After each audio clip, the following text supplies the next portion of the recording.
Welcome to The Author Show, where we feature new authors and books, from fiction to self-help and everything in between. You'll find it all at theauthorshow.com. That's theauthorshow.com. And now let the show begin. Hello and welcome back to the show. This is your host, Jon Buccleigh. Today we're welcoming the program author Linda Maria Frank, and she is the author of The Buccaneers of St. Frederick Island. So, Linda, how are you? I'm good today, Don. How are you? Good. Well, tell us a little bit about yourself, please. So I was a teacher for many years. I taught science. I taught forensic science, which is what got me into mystery writing. I've written a mystery series as well as The Buccaneers of St. Frederick Island, but I'm lucky enough to be able to present my books in schools and at fairs, and that seems to be my marketplace. In fact, it's a marketplace for authors, period. I also do a TV show where I interview authors just like you do. I learn a lot about how to get those books out there. So tell us about this book. The Buccaneers of St. Frederick Island was absolutely the most fun to write. It brings us back to 1947 to a remote island off the U.S. coast. A group of students calling themselves the Buccaneers of St. Frederick Island, who attend the only school on the island, St. BeSillius, had raised money to buy toys for homeless kids on the mainland. The money is stolen, and then their clubhouse, the Buccaneers clubhouse, is burnt down. What's going on here? When the mother of one of the Buccaneers, who runs the local newspaper, the Foghorn, gets a threatening letter, the Buccaneers, against the admonitions of their adults, use their various and sometimes dubious talents to solve what the heck is happening on St. Frederick Island. It's a page-turning adventure that's fun and also funny. Now, who did you write your book for specifically? Who's your target audience? My target audience is really young readers. I would say anywhere from 5th grade to 9th grade. The audience seems to expand into folks who enjoy the simpler version of the story that could appear in adult lit. My plots are really adult, but I gear them down to kids. And I think that's important for authors to do, to look at what the market is for that particular book. Find out from other authors, find out from your reviews if you're really hitting your market. Now, could you say there's any type of central message or perhaps underlying theme that you would say runs throughout your book? Yes, adventure with an ethical code. Teamwork, talent, and tenacity. Kids need role models. If they could do it, why can't I? That's really what guided me when I was a kid. Gosh, if they can do that in that book, why can't I do it? Now, if you had to choose, what would you say is the single most important idea you're sharing in your book that's really going to add value to the reader's life? Use your talents, resources, and the important people in your life to meet challenges. And don't forget your sense of humor. So, if you could compare your book with any book out there we might already be familiar with, which book would it be and why? I looked, but I couldn't find anything that combines the elements in Buccaneers. It's another time period. It's a mystery. There's history in it, adventure. There's a Native American theme, and humor. I have a friend who's an author who's written a trilogy about an island that's off the coast of Long Island, Fire Island, and it's similar, but it's for younger readers, not as complex as my books. But that's the only one that I could find. Tell us about some of the characters in the book. Okay, so the characters in my book are a group of 8th graders. They form this group. It's supposed to be a secret group. They all have code names. They're run by the main character, whose name is Lily Dawes. Her code name is Sprocket. And I know, I gave them all like little machine names. But what they do is they meet in their clubhouse and they try to solve little problems that come up in school. But of course, when their money is stolen, they have to really find out, against the wishes of the headmaster in school and the nuns, they have to find out who did it. And so these characters really show various talents that they have. Some of them are great at math. Some of them are good at technical things. Others are just good at solving mysteries. In your opinion, what makes a writer? To me, a writer is a person with a message or a story that they're highly motivated to tell, with the talent, ability, and tech savvy to get it down on paper or computer file, fiction or nonfiction. Tenacity is what gets it done. It's essential. You have to have a story, and you want to have to tell it, because you really have to go through a lot of hoops to get this done. Not the easiest process. What was the aha moment that provoked you to write a book? Well, when I was teaching, I taught forensic science. What I did was I created mystery stories that had to be solved using forensic science in my classes. And I looked at some of these stories, and of course, the person who made me a lifetime reader was Nancy Drew. So I was kind of comparing my stories to Nancy Drew, and I said, I can do this. I'm back to that theme of if they can do it, why can't I? What I did was I took one of my stories that I wrote for my class, and I took a course in novel writing, and I wrote the book, and there we are. When you're writing, do you give any thought to the factors that would make the book marketable? Absolutely. This is really, if you want to get your book out there and sold, you have to think about that.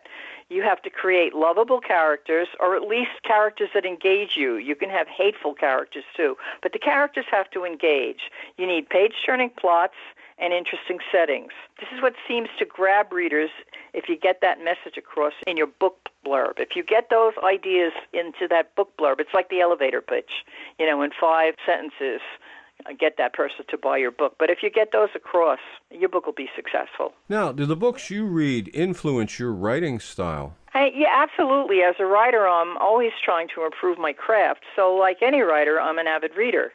I always see some literary devices and styles that I like to incorporate into my writing. I do this all the time. What do you hope to achieve with all of this? I am fortunate enough to have found venues to present and sell my books.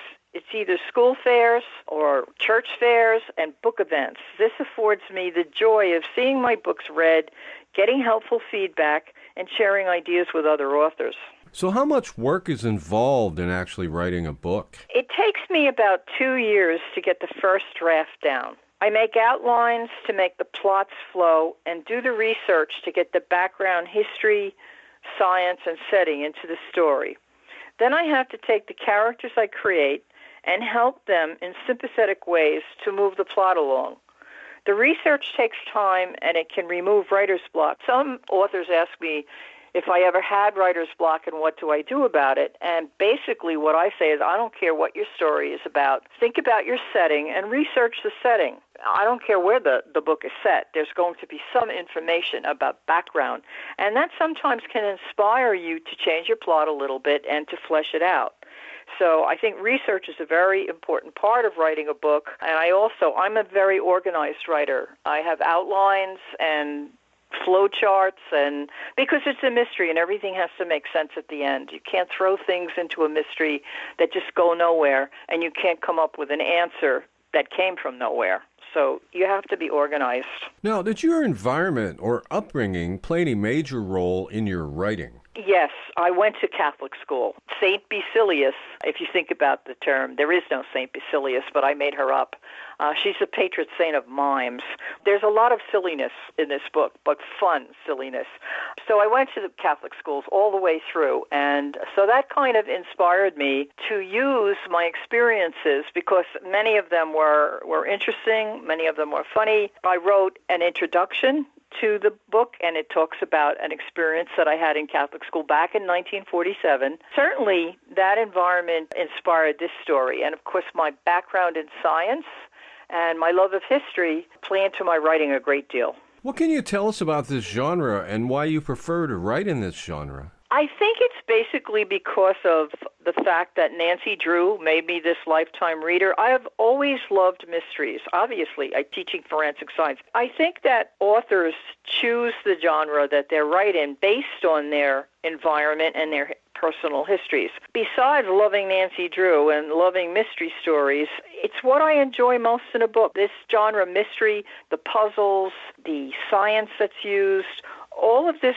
kind of stuff appeals to me in a way that I like to write these page-turning books. And that's basically what my books are. You start it, and most people will tell me, the reviews I get is, once you start it, you can't put it down. And of course, they're short enough because they're written for young readers that they read it in one night. So it's a satisfying read. It's the books I loved when I was a kid, and I'm writing for kids.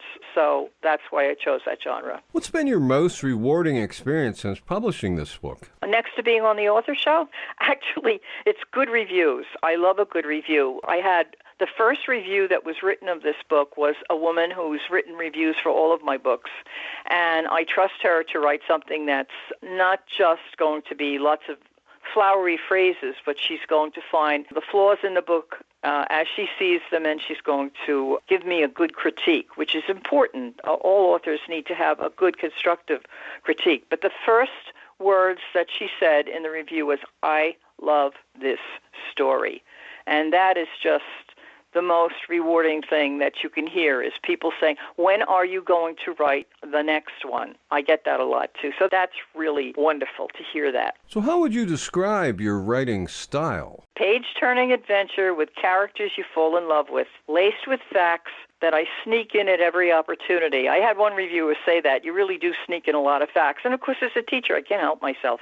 I do that. I like to write something that's very fast-moving, and then I like to put the characters in so that you want to find out what happens to them in the end. When I talk to other authors, we talk about this a lot. Your characters have to, no matter how fancy your plot is or intricate, your characters have to move it along, and there has to be like a personal connection between the reader and your characters. So now, are your characters pure fiction, or do you draw from people you know in real life? Oh, I think it's both. It's people you know, and then you embellish upon them. I have done writing workshops with kids, and I tell them, take your best friend and write down their characteristics that you like and dislike, and then start changing them around, and you'll come up with a character. So I think that's basically what happens. And then people also ask me a question about, is my main character me? Because I always have a point of view character. My books are all in the first person. You can't help but put yourself into your characters. So you try not to, but the most challenging thing is when you have a group of characters, is to create characters that are different from each other. Because otherwise all the characters seem the same, and the readers are very bright, and they pick that up right away. So in your opinion, who should buy this book? Anyone who loves adventure and mystery with a sense of the past. For some adult readers, nostalgia. It's really a nostalgia book. I wrote an introduction, and in it I talk about an experience that I remember in 1947 where my father came to pick me up in his pickup truck in a snowstorm. I was thinking about that one day, and that's really what got me thinking about my Catholic school adventures and the things that I did when I was a bad girl or a good girl. So people who like that kind of story, a little bit of nostalgia. To answer your question, just simply, it's young readers and those people who are interested in reading young reader literature, because there are a lot of adults who will do that. They will read literature that's written for younger people because it's less complicated. Do you have a website? Yes, it's just my name, lindamariafrank.com, and it connects to places where you can buy the book. Well, this has been just great. Our guest today has been Linda Maria Frank, and she is the author of The Buccaneers of St. Frederick Island. Linda, thanks very much for being with us today. Thank you. This is Jon Buccleigh wrapping up another edition of The Author Show. Go out there, buy The Buccaneers of St. Frederick Island today, and please share this interview with your friends so that they too have the opportunity to discover our guests and their work. The Author Show can be accessed at any time at theauthorshow.com. Selected interviews can also be found on major platforms like Amazon Fire TV, the Roku channel, iHeartRadio, Spotify, Amazon Music, and many more. And whether you're an author who would like to be featured or a reader in search of new books to read, The Author Show is a great place to start. Check us daily as we continue to introduce wonderful authors of very interesting books on The Author Show. Thanks for listening to The Author Show. Find out more about authors and their work at theauthorshow.com. Theauthorshow.com. Tune in next time to another great author on The Author Show.